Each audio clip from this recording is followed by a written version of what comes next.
अतिशय महत्वाची सूचना, आपली या हितात जो असे जागता, खरं तर हिताच्या ठिकाणी जागृत जर व्हायचं असेल तर वैष्णवराज श्रीमंत ज्ञानेश्वर माऊली म्हणतात, मनोनी जाणतेने गुरु भजीचे, तेने कृत्य कार्य होईजे, जैसे मूळ सिंचने सहजे, शाखा पल्लव संतोषती.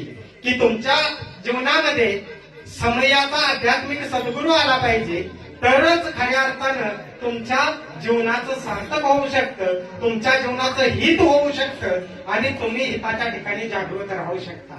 आपुल्या हितात असे जागता जर जागृत व्हायचं असेल आणि ज्ञान दृष्टीनं खरं परमार्थ करायचा असेल तर आपल्या जीवनामध्ये वर्तमान आध्यात्मिक सद्गुरू आला पाहिजे.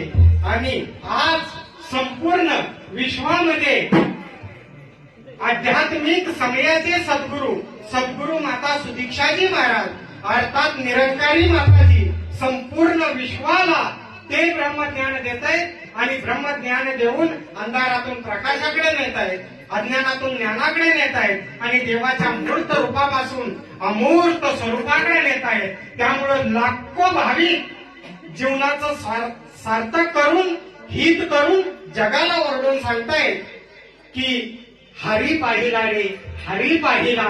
तुम्ही सुद्धा माऊलींसारखं जगाला ओरडून सांगा, पण माऊलींसारखा तो सोन्याचा दिवस तुमच्या जीवनामध्ये यावा आणि तुम्हाला तो सत्य दाखवणारा सद्गुरू मिळावा.